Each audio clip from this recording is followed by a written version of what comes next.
Hi, it's Angie Settle with Your Health Done Right. We're here again this month with another great topic about health, and I have Erin Cox here today. Erin is an employee at West Virginia Health Right, and we're going to talk today about social determinants of health and many other things as it ties to health. Welcome, Erin. Thank you. Tell me a little bit about your background, Okay. your education, where you're from. I always like the viewers to kind of hear about our guests and where they, grew up and that kind of stuff. I grew up in Charleston. I went to Charleston Catholic in high school. Lived in Charleston until high school, and then got my bachelorate degree at Xavier University in Cincinnati, and I majored in English. But I changed my major like 4 times. Always wanted to be a social worker. Social worker is what I started out, which is what I do now.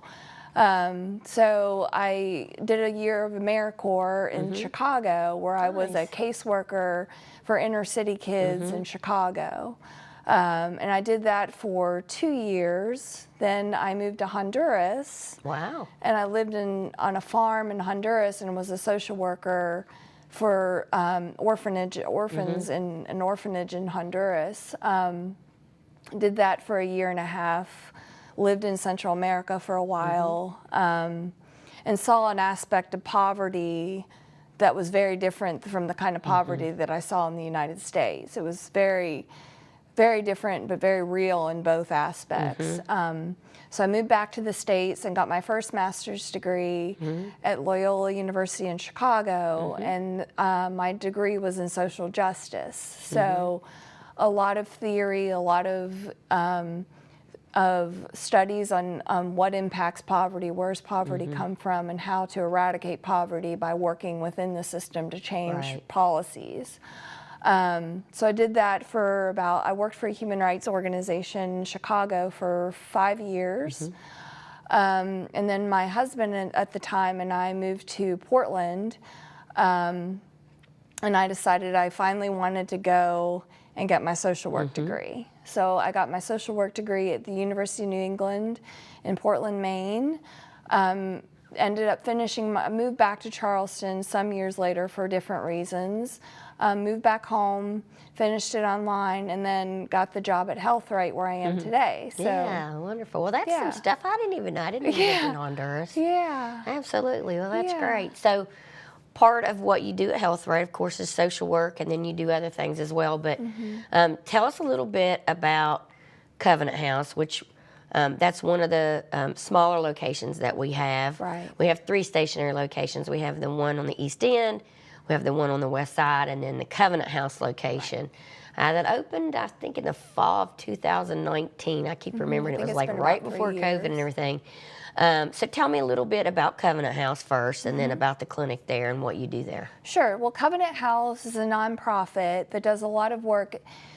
Pre-COVID, it was a service center, and that's actually where I did my internship. Ironically enough, I did my internship at Covenant House, and it was a service center, so it was a place where people would go and do their laundry. They get case management services. They would. I don't think they had a food pantry at the time that it was a service center. They would be able to take a shower there. Right. And then once COVID hit, the service center closed, and it became predominantly a food pantry. But that's not the only thing they do. They have grants that provide first month's rent and deposit for people that might have gotten an apartment but can't afford obviously the big chunk of money for a first month's rent and deposit. Right. They help with, they have an HIV program. I think I'm not sure if I remember the name of it. It's a health equity program. So they work with people and find them housing, people that are HIV positive. Right. They do home visits. They do a lot of case management services that way. And that's just like a glimpse of what some of they do. But Health Right is as you were saying, is a clinic, a satellite clinic that's very small. There's 4 people total, myself and the nurse practitioner and a medical assistant there. And we work in a small clinic in that facility. Right, and part of Ellen Allen, who was the CEO at the time, we had lunch. It was funny, I don't know if you know the history. We had lunch one day, and she said something about, she would love to have health care on site there. And I was like, well, that's a great idea. So it first started with like HIV testing, Hep C testing. And then she was like, well, when could we start that? And I was like, well, how about next week? Yeah. So before we knew it, we were coming over there to do HIV and Hep C testing and everything. And then it wasn't very long into that we saw the real need was even deeper, because it's there among multiple shelters in that kind of part of town. So there's a huge need with the unsheltered population to have a walkable place for health care. And a lot of people don't understand, people struggle with substance use disorder or mental health disorders. It's sometimes hard to access a big facility, or it can be very intimidating. So having a small, non-confrontational, non-intimidating place like that can be very helpful, which is what we've found.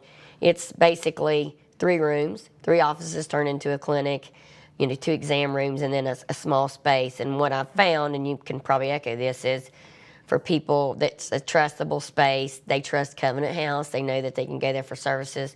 A lot of people trust Health Right. So they kind of play off each other. People come to us, and then we're able to refer to Covenant House. People go to Covenant House, and they're able to refer to us. So it kind of works good together. And what we found even during COVID, and you can speak to this even more because you're there every day, but a lot of the numbers, like finding COVID cases earlier or just anything, people come over from one of the shelters, early, and we're able to, somebody that's dropped off or gets off a bus and they don't have their behavioral health medicines or they don't have their insulin, it can be really tragic.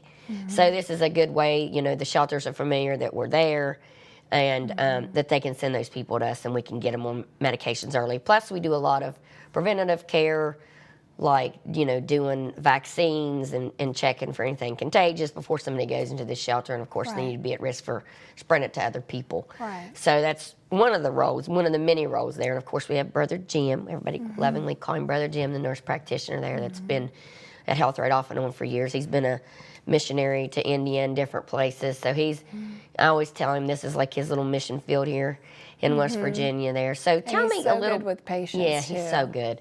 Tell me a little bit more about what you do there day to day and your role. Day to day. Yeah. Well, I know it's different every day. That's part of why I love my job, is that I just never really know when I clock in that morning, I never know what to expect. Right.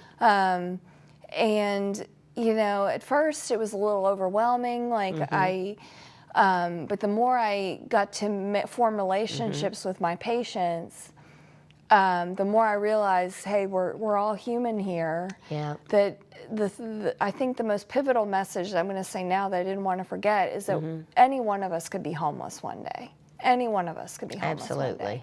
It just takes, who knows, a tragic accident or something, and you don't have to have the stereotype of, oh, I'm a drug addict or I'm a criminal or I'm this. Right. It can happen to anybody. And, now that I have kind of a face of homelessness, which is like I know the person's name, I'll walk to lunch and they'll say, hey, Erin, and it's like there's a human element to it. Oh, yeah. But to answer your question, from day to day, it can be anything from, I do a lot of, not so much, but a lot of addiction treatment referrals, getting people into detox, getting people into sober living homes. We work a lot with the work release, so the criminal system. We see a lot of people from work release. Right. I do a lot of behavioral health counseling. I do a lot of just crisis intervention. People, especially around the holidays, you see an uptick in people with suicidal ideation. So you have to create a lot of safety plans for people. You have to make sure that, they know what to do if they get into that situation. Just a whole gamut of things, helping out.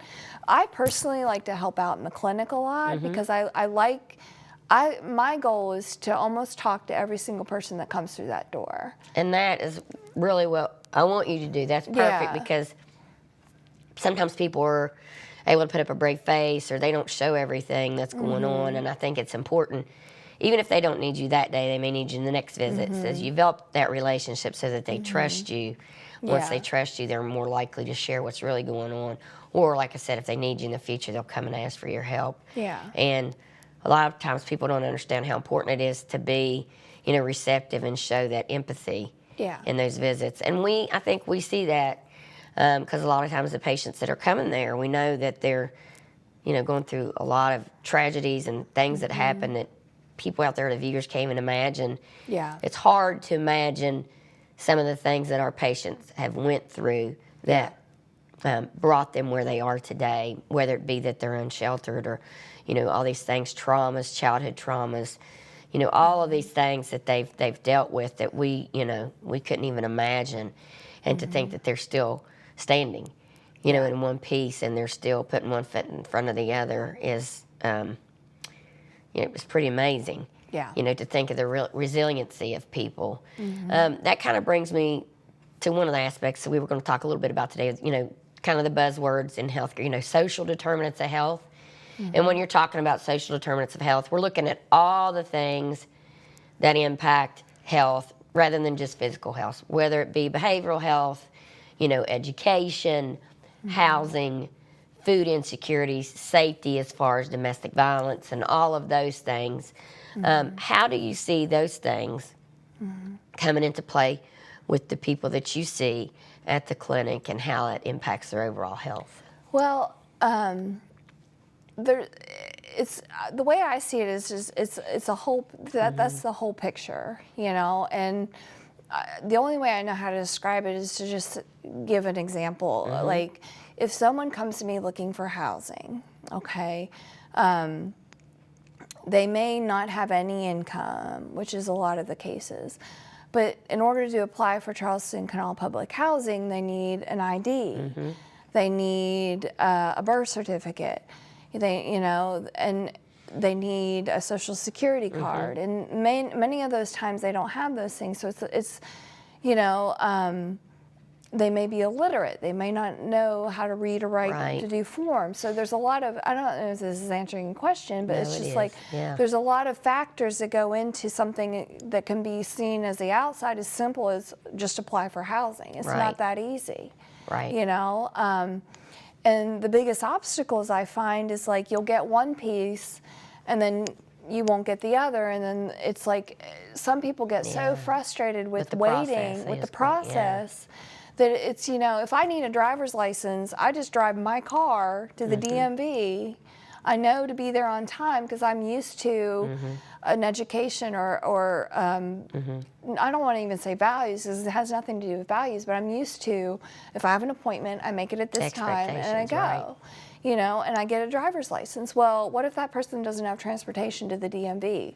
What if that person doesn't, it's like, especially if it's an out-of-state birth certificate, it's like, that takes months to get, And so by the time that all of those factors come into play together, that person may have just, either given up or, and I don't mean to sound so morbid about it, but it's like, there are success stories, but there's just many hurdles that a lot of people don't understand that people have to overcome in order to get something that someone might say is basic. It's like as housing. And well, I mean, I think anybody that deals with anything, and I'm not putting any government entity or anybody down at all, but anytime you think about anything like going through a process of getting a license or, registration for your car, and you got all these steps, the normal people, average person is trying to get through, and you think how tedious it can be just doing that. You think about somebody who's suffering from, challenges or is unsheltered or whatever, and to get through those processes, it's very tempting to just throw in the towel, and just think, what's the point? So a lot of times when we see people out on the streets or, that are different places, it's, there's some that it's tempting to, to label those people or think, they don't this or they don't that. And I always try to work with my kids when we're out and we see people to, convey that tone of empathy. Because we've seen these stories, we don't tell HIPAA, we don't tell the stories of our patients, but I can tell you story after story after story about patients that I've dealt with. We know behavioral health disorders can alter perceptions, and if somebody's on their medications, the things that can happen, and how people went out on the street, and there's a lot of trust issues, or if somebody's been sexually abused, physically abused, there's a lot of trust issues there. Yeah. We've had a lot of experiences where people are fearful of being in closed up spaces, like even going to a shelter, and they prefer to be out in the elements just because they're in control, and they can leave early, and or they can run or leave if they're not comfortable in that whole constraint system. I'll never forget a story that I learned early on when I was at Health Right about somebody went through all these processes to help somebody that was unsheltered get an apartment, and they went to see them, and they had a tent set up in the living room because they had used a tent. So accustomed to it. And they were so accustomed to it that they could not get comfortable anywhere else, and they had set a tent up in it. And it's hard for people to understand that. But, that's what we're dealing with a lot. People, that's their norm, and getting them outside of that and going through all the steps. But I know that's part of what you do over there every day is hand-holding and walking people through the process. Okay, well, we got this paper. We don't have this paper. We need to get this paper. Just having somebody to do that. And I don't think people understand how hard it is when you have somebody that, doesn't have a car or, transportation. When you've got to take a bus, you got to do this, or you got to rely on somebody else to give you a ride. We have a lot of liberties at Health Right in terms of appointment times. I always try to talk to my staff about, giving people grace, when it comes to their appointment times, because in a private practice, sometimes they have stringent times, but if they get there, I want to make sure that we see them, because we don't know, if their bus was late or their ride didn't come, and that happens a lot.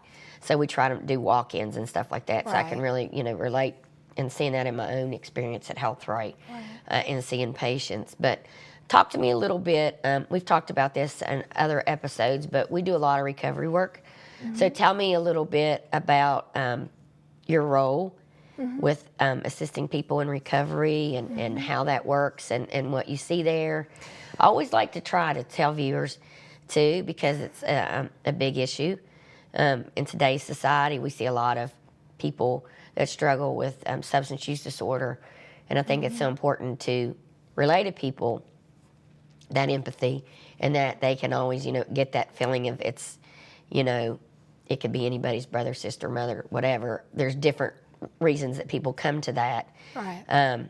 But we're always happy to help people in their journey to recovery, and there's always multiple ways. And I always say, whatever works for that person works for that person. If it's 12 steps or this or that, whatever works for them, works for them. But if you want to talk a little bit about that, that'd be great. Well, recovery is something very dear to my heart. I've been sober 19 years. And I wouldn't have been able to do that without the support of my 12-step program, my family, my friends, and that's something I'm very passionate about. And I think that helps me because I know what addiction feels like. And I'm not saying that everyone that deals with addiction needs to have an addiction, but I know what that feels like. And recovery can be very tricky for a lot of people, because what I tell my patients is recovery is not like this. It's like this. Oh yeah. You don't have a straight linear line. And I can't with HIPAA say, but I'll give an example. So everyone that I've ever done an assessment on that's required by West Virginia Health Right Recovery, I call them at least twice every month and try to see them as much as possible. But I call them, every single one of them, at least twice every month. And there was this one gentleman I talk to regularly who struggles very deeply in addiction. And he finally, 2 months ago he came to me and he said, you know what, I think I want treatment. And I said, that's great. If you're ready, let's do it. And the one thing he said to me was, thank you for never giving up on me. And I'm not saying that to just boost myself up, but just to say that it's so easy to write somebody off who's a drug addict, just to say, oh, they're just going to go abuse again, or, oh, they relapsed again. No. I mean, in my own story, that's what happened to me. And if I didn't have the support of other people, I would never say that I have 19 years clean today. And for somebody who doesn't have anybody in their life and doesn't have a lot of purpose, or doesn't, it's, drugs and alcohol and any kind of substances are a coping mechanism, right? They're the only coping mechanism. Maybe they didn't have a strong family background. Maybe they didn't have support in their life, so they resort to drugs and alcohol as a way to cope with when life, to meet life on life's terms. So for me, I love working in recovery. And I always, whenever I talk to my patients, I say, when we meet for counseling, you don't have to go to treatment. Let's just talk about recovery. Let's talk about what it would be like to be clean again. And I'm patient with them, and I say, and I follow up with them, and I say, when you're ready, you'll know when you're ready. And and unfortunately, sometimes you don't see when they're ready. But there are times like that one example I said where that person said, "Thank you for never giving up on me. Absolutely, I'm ready now." Absolutely. I think it's important what you talk about with people think it's like an all or nothing thing, but part of it sometimes. Not that we want to set people up for that, but sometimes people do relapse. You don't throw in the towel. And sometimes, they learn from that. They learn what triggered them, and they get back up. And I think sometimes, I've used this example, I don't know if you can relate, but sometimes I think people are more understanding of people that smoke or people that drink, because they can understand if somebody doesn't smoke, and they think, well, I'm just going to smoke one. I had a bad day when I smoke one. And then one turns to two, two turns to three, three turns to four. And you learn you can't smoke a little bit. It's all or nothing, that part. And for alcoholics, a lot of times people understand that how they're prone or propensity. It's a lifelong thing that you have to guard against, and that they may have an issue where they would drink, but that doesn't mean that they've, lost all the work that they've done up to that, or that they won't be successful going forward, or that they just throw in the towel. And I don't think people always look at drug use the same way, has that process. And that's something even I have learned over the years with working with patients. And, people sending people to rehab, and then, later they relapse, and just thinking, I have one gentleman that I'm thinking of offhand that I think we sent 7 or 8 times. And he kept relapsing, but the last time it stuck, and he's been clean 5 years. And that really taught me a lot, because like you said, there were times I thought, gosh, you get frustrated, gosh, how many times we go through this. But, I kept just hoping against hope, and, it stuck. And that's true for people out there in viewers. If you have somebody in your family that's suffering from substance use disorder or alcoholism or whatever, don't give up hope. I think it's so important to convey that empathy, to let them know when they're ready or there. Of course, we don't want to get into the whole topic of enabling and how you get a guard against that. That's for another day. But letting people know, that you're there when they're ready. And sometimes, like you said, it's not today. It may not be the next visit. But we've seen that. I've had that with patients myself. A month, 2 later, they'll come and say, okay, now I'm ready. And and then when you're there and at that moment, and you've set that relationship up, and they know that they can reach out to you, it makes a difference. It really does. Absolutely. Yeah, and I mean, as a counselor, my style is that you have to first form a relationship, because you can't expect someone to all of a sudden just be like, oh, I trust you. This is right. I mean, it's any kind of relationship takes time to build.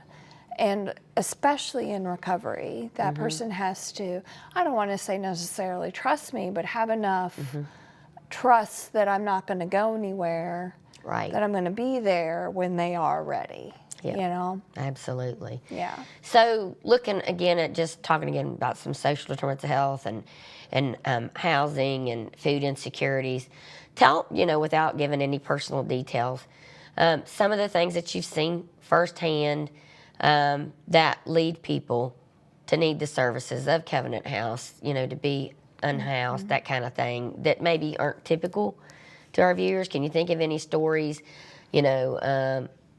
of anybody that you think this happened, like I can give you an example, and then you can kind of bounce off that. I've got all these stories. You know, we'll find somebody that's, you know, hails from Nevada, and then all of a sudden they're here, and you're like, well, what brought you here? Well, they came here because they were going to live with their sister or whatever, then something happened, and their sister got a divorce, and and the next thing they know, they don't have anywhere to go, but here they are, and they can't get all the way back to Nevada. And you think, wow, okay, that could happen if somebody lives paycheck to paycheck and they came here and then all of a sudden was kicked out of where they were. So can you think of any situations that wouldn't really be typical? Well, I mean, I've seen, surprisingly, and this hasn't happened a lot, but like a lot of times people that either have been incarcerated, that are dropped off, that basically have nowhere to go. We do see a lot of undocumented people.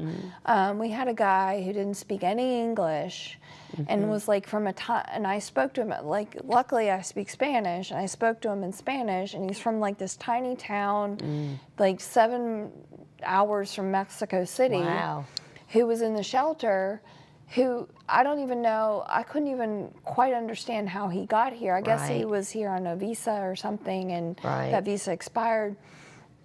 You've got a lot of situations where, I mean, it's not too atypical, but a lot of domestic violence situations where they were so broken down by this cycle of abuse that their partner, there was one woman, she was in the hospital, and her abuser dropped her off, and she was still in her hospital gown in the parking lot of Health Right or Covenant House, like with no clothes except for her hospital gown, a bag of her medicine, and that's all she had to her name.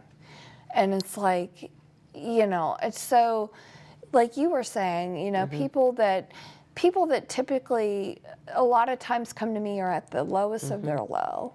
And it can be very overwhelming to say, well, how are we going to build you back up again? Because like we were talking about earlier, it's such a process. Oh, yeah. But the important point I like to make too is like you just have to take the first step. Absolutely. You just have to take the first step and kind of work with them to get to the next step, and keep just be there and work to the next step. Well, we're almost out of time. We got about a minute, but I think, you know, it just reminds me of how important the work is of you and our other employees at Health Rate. It takes so much, and not just the Health Rate, all over that are doing this work. It takes so much personally.